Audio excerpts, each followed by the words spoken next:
ये बुक है अपनी mathematics text book of class 10 CBSE English medium. ये बुक को हम पूरा पढ़ने वाले हैं। These are the chapters. C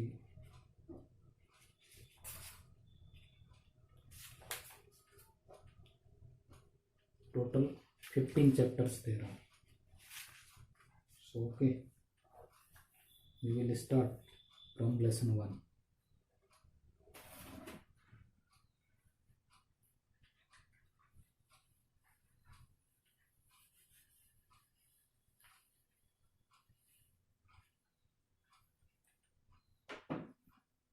Lesson 1 is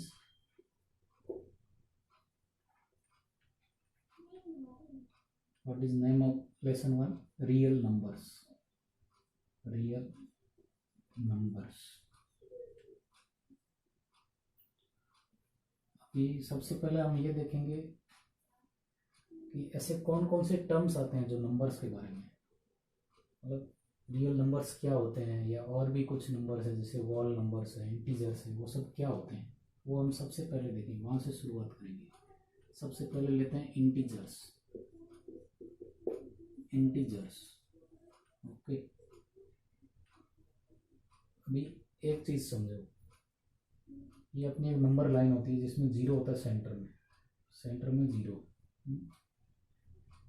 ये पॉजिटिव साइड है, यहाँ पर है नेगेटिव साइड। नेगेटिव, ये पॉजिटिव। जीरो सेंटर में होता है, जो ना नेगेटिव है ना पॉजिटिव है। यहाँ होता है 1 2 3 4 5, कितना भी इन्फिनिटी तक जाता है वो। उसी तरह से नेगेटिव साइड में -1 -2 -3, कितने भी नंबर्स हो सकते हैं। ये भी इन्फिनिटी तक जाता है, नेगेटिव इन्फिनिटी। ये पॉजिटिव इन्फिनिटी तक जाता है। क्लियर है?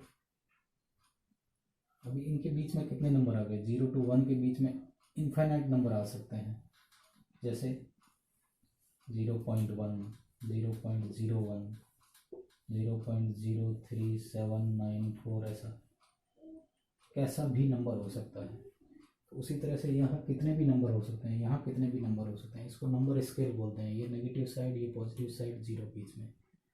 अब इसमें ये जो नंबर दिख रहे हैं ना, जो फ्रैक्शन नहीं है, ये नंबर, ये जो डेसिमल के बाद आते हैं उनको क्या बोलते हैं? फ्रैक्शन बोलते हैं। Fractional numbers, fractions. 1 2 3 ये कंप्लीट नंबर है, इनमें फ्रैक्शन नहीं है। -1 -2 -3। अब इनमें भी एक चीज़ पता है ना कि जैसे यहाँ पर देखो, इन जनरल हमको पता है क्या होता है। 3 जो क्या है वो 2 से बड़ा है। 3 इज ग्रेटर देन 2। ठीक उसी तरह से 5 is greater than 4, 9 is greater than 8, is greater than 7, is greater than 6, ये सबको पता है। लेकिन नेगेटिव साइड में उल्टा होता है। -1 is greater than -2, -2 is greater than -3। Okay.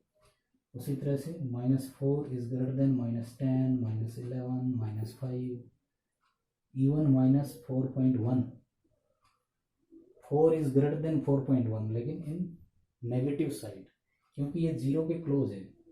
जो नंबर जीरो के, जो राइट साइड में नंबर होगा वो ग्रेटर होगा। ये फिक्स रूल है। Right side number is always greater. Okay, यही एक फिक्स रूल है, याद रखने का तरीका। -1 क्या है? -1 के बाद इधर जितने भी नंबर आते हैं उनसे राइट साइड में है कि नहीं, क्योंकि 0 के बाद -1 से शुरू होता है। आगे जैसे जैसे जाएंगे वैसे नंबर बड़ा होगा। यहाँ आप 100 नहीं लिख सकते, फिर 99, ऐसा तो नहीं लिख सकते, क्योंकि आपको पता ही नहीं है कि शुरू कहाँ से करना। लेकिन 0 के बाद 1 आता है, ये तो पता है ना नेगेटिव साइड में।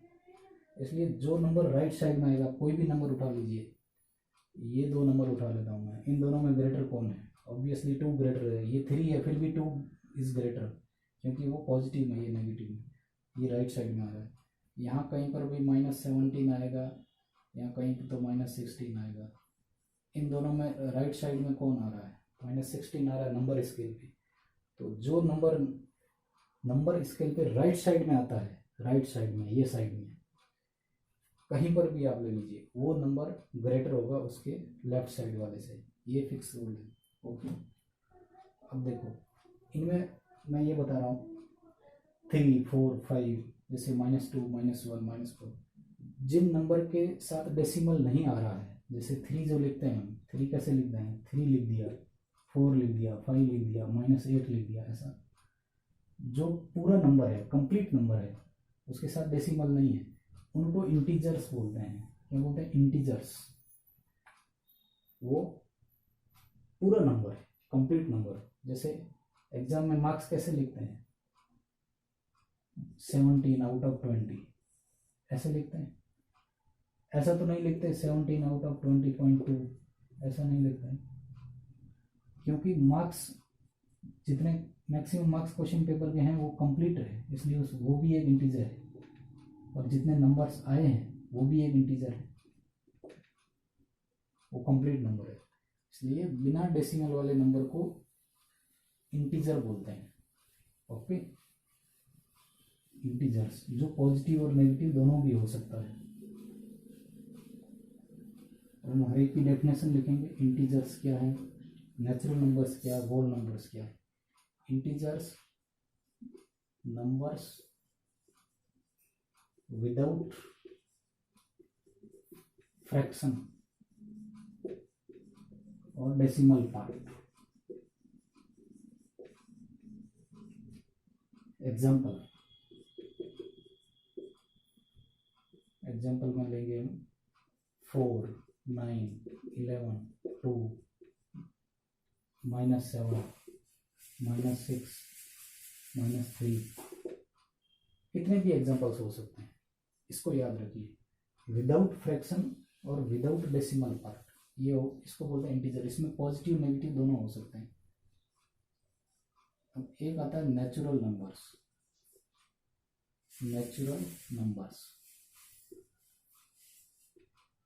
नेचुरल नंबर है, इनको बोलते हैं positive integers. Okay, positive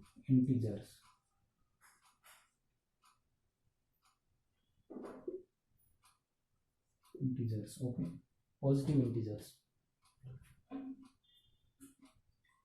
integer भी होना है लेकिन पॉजिटिव होना है। यहाँ पर इंटीजर नेगेटिव और पॉजिटिव दोनों हो सकते हैं, लेकिन जो इंटीजर पॉजिटिव है उनको नेचुरल नंबर बोलेंगे। जैसे 1, 2, 3, 18, 98, 1000, 1008, ऐसा कितना भी नंबर। इन नंबर्स में क्या है, नेगेटिव नहीं है, डेसिमल पार्ट नहीं है, फ्रैक्शन नहीं है, इसलिए इनको नेचुरल नंबर्स बोलते हैं। नेचुरल नंबर मतलब वो सारे इंटीजर जो पॉजिटिव हैं। ओके, इसी तरह से अब एक आएगा वोल नंबर्स। वोल नंबर्स मतलब क्या? वोल नंबर मतलब non negative integers.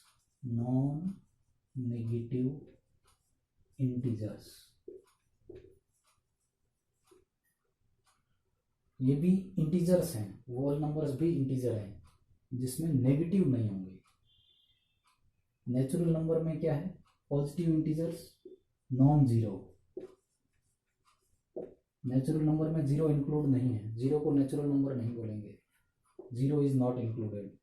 Whole number में जीरो इज इंक्लूडेड, 0, 1, 2, कितना भी इन्फिनिटी तक जा सकते, बट दे आर इंटीजर्स। ये सब इंटीजर की बात हो गई। इंटीजर मीन्स कंप्लीट नंबर, पूरा नंबर जिसमें फ्रैक्शन नहीं है, डेसिमल नहीं है। अब जो पॉजिटिव इंटीजर है जिसमें जीरो इंक्लूड नहीं है वो हो गए नेचुरल नंबर, और जिसमें जीरो इंक्लूड है वो हो गया होल नंबर। ओके, फिक्स है। इंटीजर मीन्स जिसमें फ्रैक्शन या डेसिमल नहीं होगा, वो कंप्लीट नंबर होगा। इंटीजर में भी पॉजिटिव इंटीजर्स का सेट ले लो और जीरो को इंक्लूड मत करो, नॉन जीरो पॉजिटिव इंटीजर्स, वो हो गए नेचुरल नंबर्स। और जीरो को साथ में लिया और पॉजिटिव इंटीजर्स का सेट लिया तो ये हो गए होल नंबर्स। ओके, ये तीन चीजें तो हो गई। और इसके अलावा और आएगा rational numbers and irrational numbers. Rational and irrational.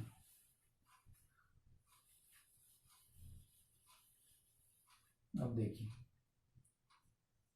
Rational numbers,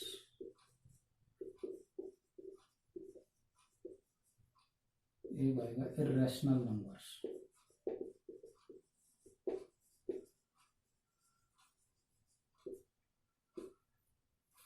ये पॉजिटिव नेगेटिव कुछ भी हो सकते हैं,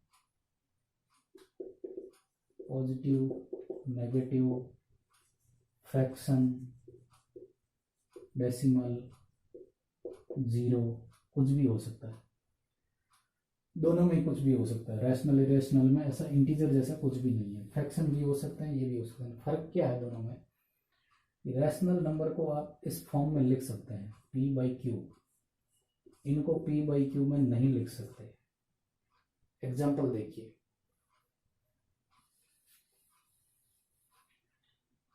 मेरे पास एक नंबर है 3, एक नंबर है 3.1, एक नंबर है 3.72। ओके, इसको मैं क्या लिख सकता हूँ? 3/1, क्योंकि 1 से डिवाइड किया तो भी 3 रहता है। इसको क्या लिख सकता हूँ? 3.1 को 31/10। इसको क्या लिख सकता हूँ? 10 से डिवाइड करें तो 1 के बाद पॉइंट आ जाएगा, डेसिमल आ जाएगा। 3.72 को क्या लिख सकता हूँ? 72/100। ये सब हो गए रैशनल नंबर्स। रैशनल जो फाइनाइट है या फिर डेसिमल के बाद जिनके टर्म्स रिपीट हो रहे हैं, वो होता है रैशनल नंबर्स। ओके, जिनको p बाई क्यू के रूप में लिख सकते हैं, और q जो है वो 0 नहीं होना चाहिए। ये दोनों जगह डेफिनेशन है, ये कंडीशन एप्लीकेबल है। वो नंबर्स जिनको आप p बाई क्यू की फॉर्म में नहीं लिख सकते, जिनको p बाई क्यू की फॉर्म में लिख सकते हैं, एक फाइनाइट वैल्यू होती है। इनकी जो डेसिमल के बाद आएगी, डेसिमल फाइनाइट, मतलब एक फिक्स होगा और रिपीटिंग होगा। फाइनाइट या रिपीटिंग डेसिमल, जैसे कोई वैल्यू होगी, मैंने 3.141414 ऐसा रिपीट हो रहा है, तो ये रैशनल है। लेकिन कोई वैल्यू ऐसी आ गई कि 2.7189 ऐसा ऐसा ख़त्म ही नहीं हो रहा। जैसे आप, मैं बोलता हूँ 10/3 को सॉल्व कीजिए, 10/3 को सॉल्व करेंगे कितना आएगा? 3.333 आता ही रहेगा ना। तो ये भी रैशनल है, क्योंकि ये फाइनाइट वैल्यू है। इसको आप, मेन कंडीशन यही है, p बाई क्यू की फॉर्म में उसको लिख सकते हैं। लेकिन जब आपका नॉन रिपीटिंग आता है, इरेशनल नंबर की सबसे बड़ी चीज क्या होगी? Non repeating, non repeating, not terminating, terminating numbers decimal के बाद आएंगे, numbers after decimal. Okay, decimal के बाद आप कितना भी उसको आगे सॉल्व करते रहिए, कभी रिपीट नहीं होगा जैसे यहाँ पर हो रहा है, और कभी ख़त्म नहीं होगा, नॉन टर्मिनेटिंग करता ही जाएगा। इसलिए उसको इरेशनल बोलते हैं। ये फाइनाइट वैल्यू नहीं है, ये इनफाइनाइट वैल्यू है, इनफाइनाइट, जिसकी कोई लिमिट नहीं है। ओके, अब इसके एग्जाम्पल क्या है? √2, √5, 2 का अंडर रूट निकालिए, स्क्वायर। ऐसा कोई नंबर नहीं जिसका परफेक्ट स्क्वायर 2 आता है, ऐसा कोई नंबर नहीं है। इस तरह से एक वैल्यू होती है e, एक होती है पाई। ये सारे एग्जाम्पल हैं इरेशनल नंबर के। रैशनल नंबर में आप परफेक्ट स्क्वायर्स मिलेंगे आपको, 4 9 16 25, दे आर परफेक्ट स्क्वायर्स। 9 3 का स्क्वायर है, 4 का स्क्वायर 16 है, 25 का 5 का स्क्वायर 25 है, ऐसा। तो मेन क्या है रैशनल में? p बाई क्यू की फॉर्म में आप नंबर को लिख सकते हैं। अगर डेसिमल के बाद सॉल्व करेंगे तो या तो वो रिपीटिंग हो जाएगा या टर्मिनेटिंग हो जाएगा। ओके, तो एक बार फिर मैं इसको फाइनली लिख देता हूँ।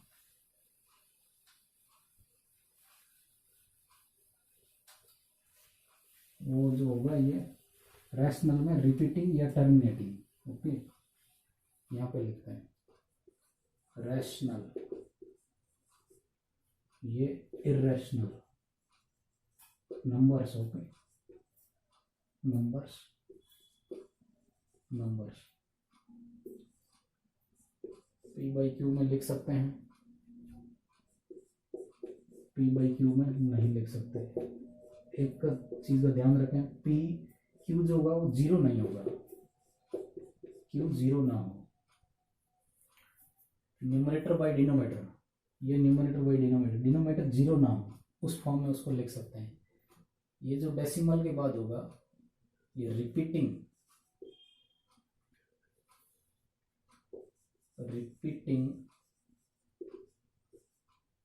और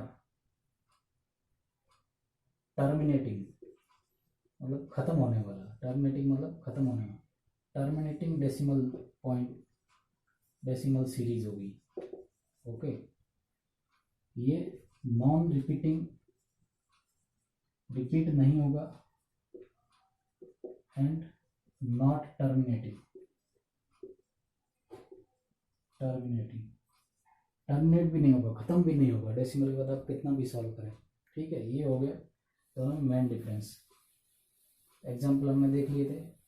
अब हम एक चीज़ पे आते हैं, वो है रियल नंबर, जो हमारे चैप्टर का नाम है। अब रियल नंबर अलग से क्या है, ये सभी तो है रियल नंबर, अभी जितना हमने पढ़ा है इन सबको ही रियल नंबर बोलते हैं। Complete entity is real numbers, okay, real numbers. Mark कर दो।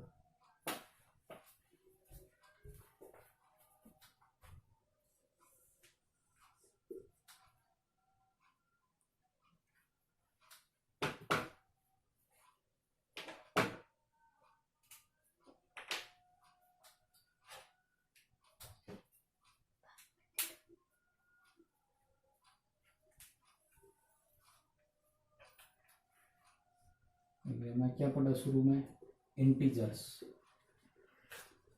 Integers, natural numbers, natural numbers, whole numbers, rational numbers और irrational numbers।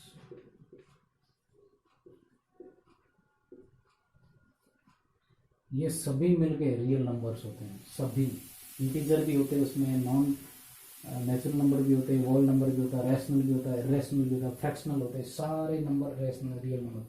अभी आपको कोई एग्जांपल बोलेगी रियल नंबर्स क्या है, तो real number minus infinity plus infinity के बीच आने वाला कोई भी नंबर रियल नंबर होगा। A set of, okay, a set of all existing entity of numbers, all existing entity of numbers, a set, okay। Root two real number है, root 5 real number है, 7 8 -9 -2.1718 0.01, ऐसा कुछ भी, सारे के सारे रियल नंबर्स हैं, ठीक है। अभी यहाँ तक समझ गए रियल नंबर क्या चीज़ है, मतलब कि integer, natural, whole number, rational, irrational, सारे सेट रियल नंबर के अंदर ही आते हैं। इन सभी कंप्लीट एंटिटी को ही रियल नंबर बोलते हैं, ओके। अब जो आज का हमारा पॉइंट है चैप्टर के शुरू में या पूरे चैप्टर में, अपना जो लेसन 1 है, लेसन 1, इसमें 2-3 टर्म आएगी, इसमें 2-3 टर्म आएगी। जैसे पहली एक टर्म आएगी यूक्लिड्स, यूक्लिड्स एल्गोरिथम। उसके बाद भी कुछ टर्म आएगी, वो भी पढ़ेंगे। जैसे कि मैंने पहले आपको बताया, ये वाली बुक है सीबीएसई वाली बुक, इसको हम फॉलो करेंगे और कंप्लीट सॉल्व करेंगे इसी चैनल पर। हम तो यूक्लिड्स एल्गोरिथम जो है ये शुरू में हमको उस चैप्टर में पढ़ना है, लेसन 1 के रियल नंबर्स में। इसको समझने के पहले हमको समझना पड़ेगा एलसीएम और एचसीएफ क्या है। इन दोनों के फुल फॉर्म पहले जान लीजिए। लोएस्ट कॉमन मल्टीप्लायर,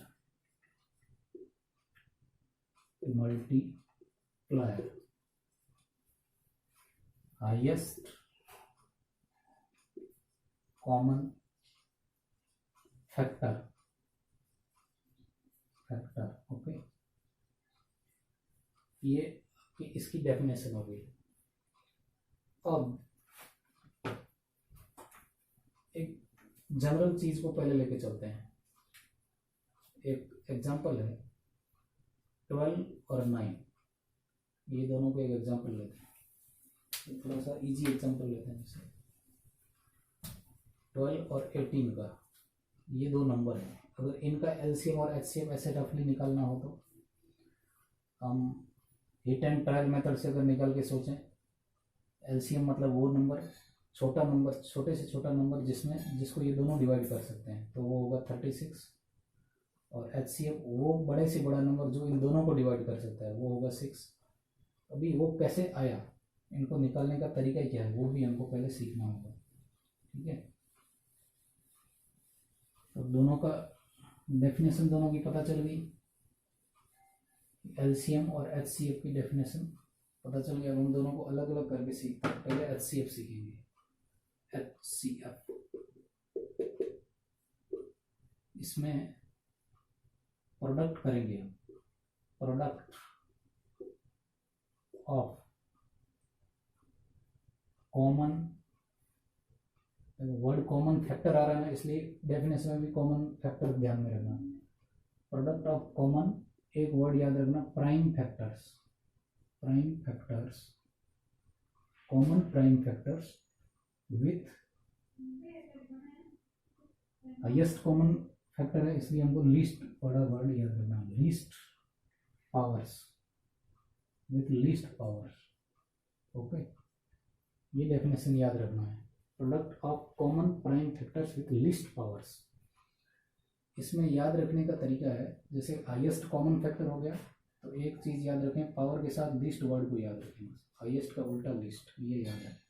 अब हमारा वही एग्जांपल 18 और 12, ठीक। अब इन दोनों के फैक्टर्स निकालने हैं प्राइम फैक्टर्स के रूप में। प्राइम किसको बोलते हैं, जो नंबर खुद से या 1 से ही डिविजिबल हो और किसी नंबर से डिविजिबल ना हो, जैसे कि 2, 3, 5, 7, 11, 13, 17, ऐसे आगे 19 भी है। बहुत सारे नंबर ऐसे प्राइम हो सकते हैं। जो प्राइम नंबर्स होते हैं, वो नंबर्स अगर इनके फैक्टर्स में आ गए तो प्राइम फैक्टर कहलाएंगे। What they will be called as prime factors. उसके आगे उनके फैक्टर्स नहीं किए जा सकते, वो डिवाइड नहीं हो सकते आगे, इसलिए उनको प्राइम फैक्टर्स बोलते हैं। तो एचसीएफ निकालने के लिए कहीं ना कहीं हमें प्राइम फैक्टर्स की जरूरत पड़ेगी और उनका प्रोडक्ट करने के बाद हमारा रिजल्ट आएगा, ठीक है। एचसीएफ का मतलब तो पता ही है, वो हाईएस्ट नंबर जो दिए गए दोनों या दो से ज़्यादा जितने भी नंबर है सबको डिवाइड कर सकता है। मतलब दिए गए नंबरों से वो छोटा होगा ही, लेकिन वो नंबर अपने आप में इतना हाईएस्ट होगा कि उससे दूसरा ऐसा कोई नंबर नहीं है जो दिए गए नंबरों को डिवाइड कर सके। इसका प्राइम फैक्टर निकालेंगे, शुरुआत में 2 से करना है तो 9 की टेबल, 2 की टेबल हो जाएगी, 9 2 जा 18 आ जाएगा। अब ये 3 से होगा क्योंकि ऑड नंबर है 3, अभी ये 3 और 1, ठीक है। तो यहाँ पर लिख देते हैं, फाइनली हम यहाँ लिखेंगे 18 के फैक्टर्स कौन कौन हो गए, 2, 3, 3, 1। इसको ठीक से लिखें तो 2 की पावर 1, 3 की पावर 2 और 1 लिखने की भी वैसे आवश्यकता नहीं, no need to write down 1। अभी 12 के फैक्टर भी उसी तरह से निकालेंगे, 6, 2, 2, 3, 3, 1। अभी ये 12 के फैक्टर 2, 3 की पावर 1, 2 टाइम्स है। अब हमारी डेफिनेशन क्या बोलती है, एचसीएफ में हमें क्या करना है, prime factors with least power लेना और उनको प्रोडक्ट कर देना है। तो HCF of 12 and 18 we will write this way. Prime factors common कौन कौन है, क्या वर्ड यूज करना है, कॉमन प्राइम फैक्टर्स। 18 के प्राइम फैक्टर ये हैं, 12 के ये हैं, इन दोनों में कॉमन क्या है, 2 दोनों में आ रहा है, 3 दोनों में, मतलब दोनों ही कॉमन है। तो 2 की मैक्सिमम पावर कितनी, यहाँ पर 2 है, यहाँ पर 1 है, हमको क्या लेना है, हाईएस्ट कॉमन फैक्टर एचसीएफ निकाल सकते, लीस्ट वर्ड याद रखना है, ये ट्रिक है, एक ट्रिक याद रखो, ट्रिक। एचसीएफ में जो फैक्टर्स आएंगे उनकी पावर के लिए लीस्ट वर्ड याद रखना, और एलसीएम में हाईएस्ट वर्ड याद रखना, हाईएस्ट या ग्रेटेस्ट, लीस्ट या ग्रेटेस्ट याद रखना, उल्टा ग्रेटेस्ट। एलसीएम की फुल फॉर्म में या इसकी डेफिनेशन में लीस्ट वर्ड आ रहा है, इसलिए उसका उल्टा पावर्स के लिए याद रखना, ग्रेटेस्ट, फैक्टर्स के लिए पावर का वाला वर्ड ग्रेटेस्ट। एचसीएफ में हाईएस्ट आ रहा है, इसलिए फैक्टर की पावर के लिए लीस्ट वाला वर्ड ध्यान में रखना। तो एचसीएफ निकाल रहे हैं, लीस्ट पावर वाला लेंगे, दोनों में सबसे कम पावर 1 है, 3 में भी यहाँ पर 2 है, यहाँ पर 3, तो ये वाला लेंगे। इन दोनों में मिनिमम पावर ये वाली थी, ये दोनों को ले लो, मल्टीप्लाई कर दो, 2 1 जा, मतलब एक ही बार करना है 2 को, 3 को भी एक ही बार, तो कितना हो गया 6, 2 × 3 6, यही तो है। अब सोच के देखो, 12 और 18 दोनों 6 से डिवाइड है कि नहीं है, लेकिन 6 के बाद ऐसा कोई नंबर है 7 8 9 10 11 ऐसा जो दोनों को डिवाइड कर सकता है, नहीं कर सकता। 12 खुद को कर सकता है बट 18 को नहीं कर पाएगा, इसलिए यही इसका एचसीएफ। एचसीएफ मीन्स वो कॉमन प्राइम फैक्टर जो दोनों का फैक्टर है, हाईएस्ट है, और वो दोनों को डिवाइड कर सकता है, तो ये वाला तरीका निकालने का एचसीएफ। ओके,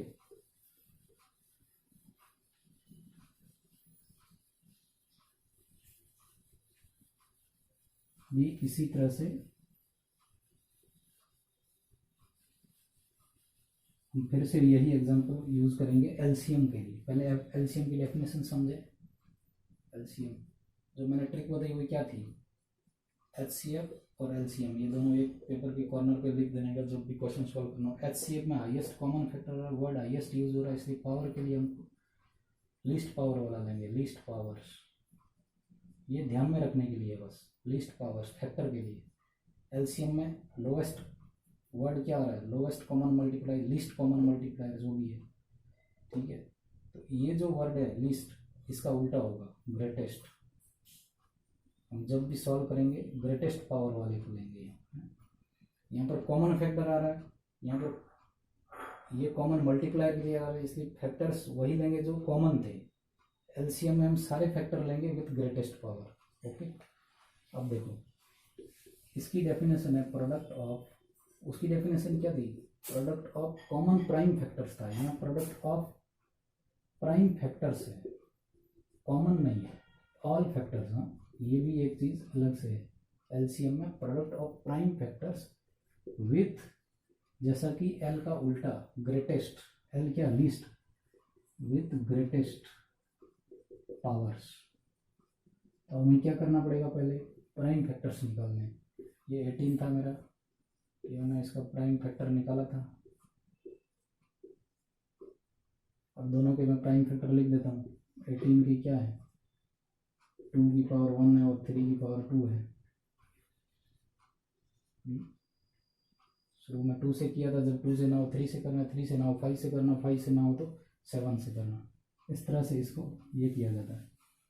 अब देखो 12 का क्या है, 2 की पावर 2 है, 3 की पावर 1 है।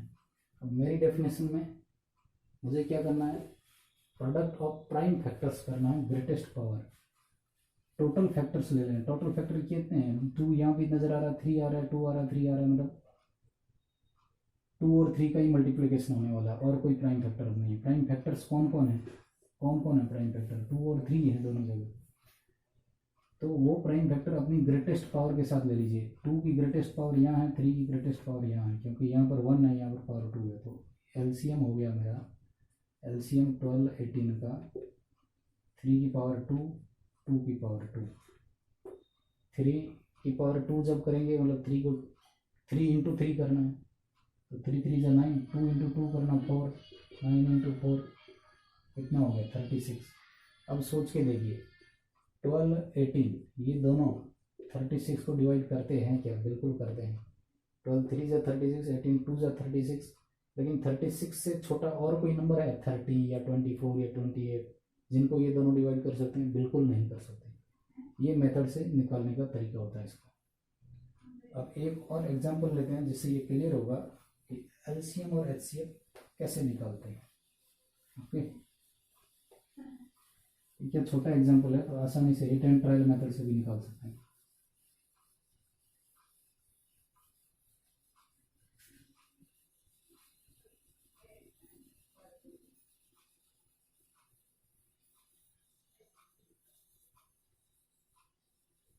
एक एग्जांपल लेते हैं हम 12 और 90 का, 20 एंड 90 का।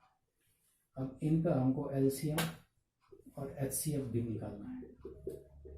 ओके, क्या करना है, सबसे पहले प्राइम फैक्टर तो निकाल ही देने, 20 का निकाल देंगे प्राइम फैक्टर, कितना आएगा 2, 10, 2, 5, अभी तो 5 2 और 3 दोनों से नहीं जाएगा तो 5 से जाएगा, ये हो गया। इसी तरह से 90 के प्राइम फैक्टर्स 2, 45 इंटू 2 जा ये होगा, अभी तो 3 से जाएगा, 15 इंटू 3 45 होता है, 2 से किया तो कितना 45 आ गया, हाफ हो गया। 45 में 3 का डिवाइड किया क्योंकि 2 से डिवाइड होगा नहीं, 15 फिर से 3 से हो जाएगा और अभी ये 5 से हो जाएगा। ओके, अब दोनों के प्राइम फैक्टर्स लिख दीजिए। 20 का प्राइम फैक्टर मैं कैसे लिख सकता हूँ, 2 की पावर 2, 5 की पावर 1। 90 के प्राइम फैक्टर्स को इस तरह से लिख सकते हैं, 2 की पावर 1, 3 की पावर 2, 5 की पावर 1। ओके, अब एचसीएफ क्या बोलता है, ध्यान रखें, हाईएस्ट कॉमन फैक्टर, जहाँ वर्ड हाईएस्ट आया वहाँ पावर के लिए हम लोग लीस्ट यूज करेंगे, लेकिन कॉमन प्राइम फैक्टर्स, दोनों में कौन कौन से फैक्टर्स कॉमन है, ये कॉमन है, 2 यहाँ भी है, 2 यहाँ भी है, 5 यहाँ भी है और 5 यहाँ भी है। ओके, 20 के प्राइम फैक्टर में 2 आ रहा है, 2 90 में भी आ रहा है, 5 यहाँ आ रहा है, 5 यहाँ भी आ रहा है। अभी पावर्स का मत देखिए, क्या 3 इधर आ रहा है, नहीं आ रहा है, 7 आ रहा है, 9 आ रहा है, कुछ नहीं आ रहा है, 3 1 है, इसलिए हम 3 को नहीं लेंगे, हम वही फैक्टर्स लेंगे जो कॉमन है, common factors, common prime factors with least power. Common है, कॉमन के बाद एक और कंडीशन लगाना है, सबसे पहले कॉमन फैक्टर्स को ढूंढिए, मैंने ढूंढ लिया, 2 कॉमन है, 2 कॉमन है, 5 कॉमन है, 5 कॉमन है। अब 2 के बारे में पहले सोचिए, 2 की पावर यहाँ 1 है, यहाँ की पावर 2 है, कौन सा लूंगा मैं, ये लूंगा या ये लूंगा, लिस्ट वाला लूंगा। लिस्ट कौन है, 2 की पावर 1 है, मैं वो 2 की पावर 1 ये वाला लूंगा लिस्ट, तो 2 का हो गया। अगला कौन प्राइम फैक्टर कॉमन है, 5 है, पावर कितनी 1, पावर 1, तो मेरे को 1 ही लेना पड़ेगा। कितना हो गया, 2 की पावर 1 मतलब 2, 5 की पावर 1 मतलब 5, 5 इंटू 2 10। क्या 10 दोनों को डिवाइड करता है, ऑफकोर्स करता है, 10 इंटू 9 90, 10 इंटू 2 20। अब एलसीएम, एलसीएम में मेरे को सारे फैक्टर्स लेने हैं, कॉमन वाले की कोई ज़रूरत नहीं है। अभी तक हम क्या कर रहे थे, कॉमन ले रहे थे, हम अभी तक क्या कर रहे थे, एलसीएफ में कॉमन ले रहे थे। यहाँ पर हमको सारे फैक्टर देखने हैं, तो पूरे आल ओवर एंटाइटी में देखिए कि 2 आ रहा है, 3 आ रहा है और 5 आ रहा है, मतलब ये तीनों को मेरे को प्रोडक्ट करना है, 3 5। पावर नहीं पता, पावर एल का उल्टा होगा, लीस्ट कॉमन मल्टीप्लायर है ना, तो पावर ग्रेटेस्ट होगी। 2 की ग्रेटेस्ट पावर दोनों जगह में कहाँ है, यहाँ है। 3 की ग्रेटेस्ट पावर यहीं होगी, 5 की ग्रेटेस्ट पावर भी यहीं होगी, तो 2 की पावर 2, 3 की ग्रेटेस्ट पावर 2, 5 की 1। सॉल्व कीजिए, 4, 3 इंटू 2 मतलब 3 का स्क्वायर 9 इंटू 5। ओके, 5 4 जा 20, 20 इंटू 9 180। 180 में 180 को दोनों डिवाइड करते हैं, 90 भी करता है 20 भी करता है, इसलिए एलसीएम कितना हो गया 180, एचसीएफ हो गया 10। ओके, इस तरह से हम कितने भी एग्जांपल सॉल्व कर सकते हैं, आपने प्रीवियस क्लासेज में भी किया होगा कि एलसीएम एचसीएफ निकालना कोई मुश्किल नहीं है। याद सिर्फ इतना रखना है, एचसीएफ में कॉमन फैक्टर्स की बात करेगा, एलसीएम में ऑल फैक्टर्स की बात करेगा। एलसीएम में एल जो होगा वो लीस्ट के लिए है, इसलिए पावर में ग्रेटेस्ट होगा, और एचसीएफ में एच जो हाईएस्ट के लिए, इसलिए पावर में लीस्ट होगा। प्राइम फैक्टर निकालने के बाद वो वाला फॉर्मूला लगाना है। अब जब हमने एलसीएम और एचसीएफ समझ लिया है, अब हम इनको बिना फैक्टर निकाले हुए, विदाउट फैक्टर्स कैसे सॉल्व कर सकते हैं, तो उसके लिए एक एप्लीकेशन आता है। एप्लीकेशन है यूक्लिड एल्गोरिथम यूक्लिड एल्गोरिथम जो हमारे चैप्टर की शुरुआत है, अभी सिर्फ शुरू नहीं हुआ चैप्टर, अभी शुरू होगा अगली क्लास में। यूक्लिड्स एल्गोरिथम जो चैप्टर है, जो थ्योरम है, उसका एप्लीकेशन करके हम बिना फैक्टर्स निकाले हुए एलसीएम और एचसीएफ निकाल सकते हैं। ये समझाने के लिए मैंने ये सब समझाया। तो आज हमने क्या क्या सीखा? Real numbers. रियल नंबर में कौन आता है? रैशनल, इरेशनल, क्या होते हैं इरेशनल, रैशनल, वो भी सीखा। पॉजिटिव, नेगेटिव इंटीजर्स क्या हैं, इंटीजर्स क्या हैं, वो भी सीखा। और होल नंबर क्या है और नेचुरल नंबर क्या है, ये सब मिलके रियल नंबर होते हैं। उसके बाद एलसीएम और एचसीएफ की डेफिनेशन और उनको निकालने का तरीका, और ना भूले उस तरह से याद रखने की ट्रिक भी। इसके बाद हम सीखेंगे बिना फैक्टर निकाले हुए यूक्लिड एल्गोरिथम से डायरेक्ट कैसे निकाल सकते हैं। तो ये हम अगली क्लास में इसको सॉल्व करके सीखेंगे। ओके।